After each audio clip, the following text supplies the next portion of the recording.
Anak-aanak kecil sejak umur TK aja sudah dilatih untuk benci Islam. Balonku ada 5, rupa-rupa warnanya. Yang meletus balon apa? Hah? Yang meletus apa? Ijo. Hatiku sangat kacau. Loh, Islam itu bikin kacau aja. Apalagi nyanyi yang jelas-jelas mengajak untuk membenarkan ajaran Kristen. Naik-naik ke puncak gunung, tinggi-tinggi sekali, kiri kanan. Kulihat saja banyak pohon apa? Nah, kenapa cemara? Padahal di Sumatera banyak pohon sawit. Apalagi di Jawa pisang.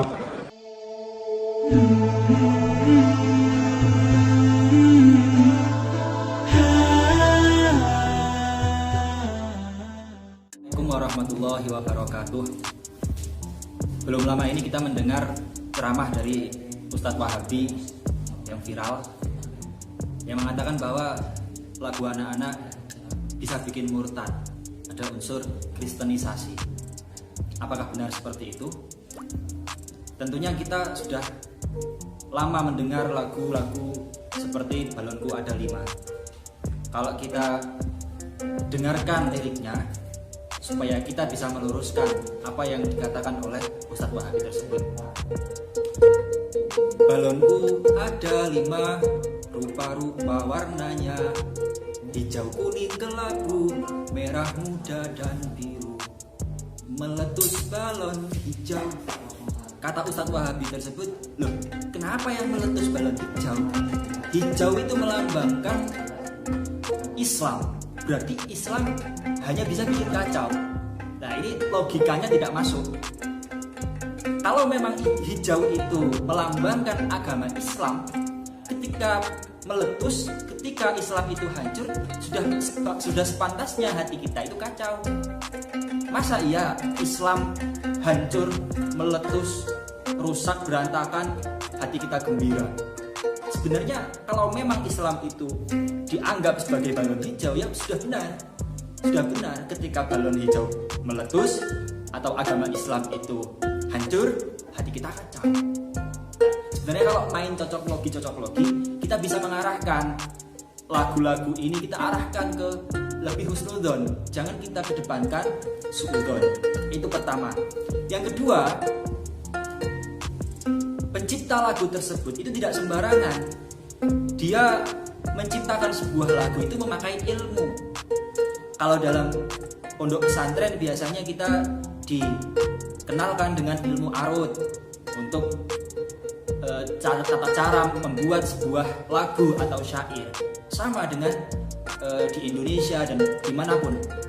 Dalam membuat lagu biasanya kita diajarkan untuk menyelaraskan sajak.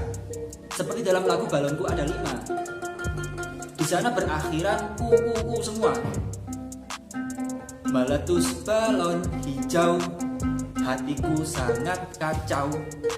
Kalau balon merah yang meletus, maka tidak akan pas. Meletus balon merah, hatiku sangat nggak pas. Kalau kita mau cocok logikan, sebenarnya kita bisa mengedepankan husnudzon daripada suudzon. Balonku ada 5. Ketika meletus 1, maka yang 4 kita pegang erat-erat. Sama, rukun Islam ada 5. Salah satunya adalah haji. Sedangkan haji itu hanya wajib bagi yang mampu. Ketika kita tidak bisa melaksanakan haji, maka rukun Islam yang 4 harus kita pegang erat-erat. Jangan sampai kita tinggalkan. Ini kita harus mengedepankan husnudzon daripada suudzon. Karena pencipta lagu tersebut, yaitu Pak Kasur, dia adalah seorang muslim. Dia membuat sebuah lagu itu untuk mendidik anak-anak. Mulai cara menghitung, bahwa balon ada 5, ketika meletus 1 tinggal 4, 5 dikurangi 1 sama dengan 4. Juga mengajarkan tentang warna-warna, mulai hijau, kuning, kelabu, merah muda, dan biru.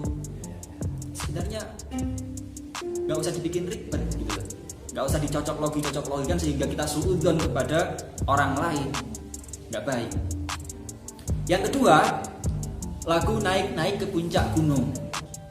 Naik-naik ke puncak gunung, tinggi-tinggi sekali, kiri kanan kulihat saja banyak pohon cemara. Kata Ustadz Wahabi tersebut, kenapa pohon cemara? Kristenisasi ini namanya. mengajarkan kita untuk cinta kepada pohon cemara yang melambangkan pohon Natal. Loh, tunggu dulu bos. Kebanyakan di gunung-gunung itu tumbuh yang namanya pohon cemara. Kenapa bukan pohon sawit? Kenapa bukan pohon pisang seperti kata Ustadz Wahabi itu? Ya kalau kita mau cari pohon pisang, nggak usah jauh-jauh ke gunung. Kita cari di tengah jalan banyak pohon pisang. Apalagi jalan-jalan yang rusak, yang bolong-bolong, biasanya ditanam pohon pisang di situ. Dan lagu naik-naik ke puncak gunung itu juga memakai saja. Kiri kanan kulihat saja banyak pohon cemara. Kalau kita rubah jadi pohon sawit atau pohon pisang, tidak akan pas sajaknya. Kiri kanan kulihat saja banyak pohon sawit atau banyak pohon pisang, nggak pas. Nah, kita harus kedepankan husnudzon kita bahwa lagu naik-naik ke puncak gunung itu sebenarnya mengajarkan kita untuk melihat kebesaran Allah. Seperti yang ada dalam Al-Quran surat Al-Imran dikatakan bahwa inna fi khalqis samawati wal ardi wahtilafil laili wan nahari la ayatil liulil albab. Bahwa bumi, langit, pergantian siang dan malam itu semua adalah tanda-tanda kebesaran, tanda-tanda keagungan Allah bagi orang-orang yang mau berpikir. Dan kita naik ke puncak gunung, kita lihat, wah, kebesaran Allah, ada gunung yang begitu kokohnya, seperti yang dikatakan dalam Wal Jibala Autada, gunung itu menjadi paku dari bumi. Bayangkan saja jika bumi tidak ada gunung, mau jadi apa bumi tersebut. Kita lihat sekitar gunung, alam semesta, pepohonan, binatang-binatang, itu semua adalah kebesaran Allah. Bagaimana Allah menciptakan itu semua.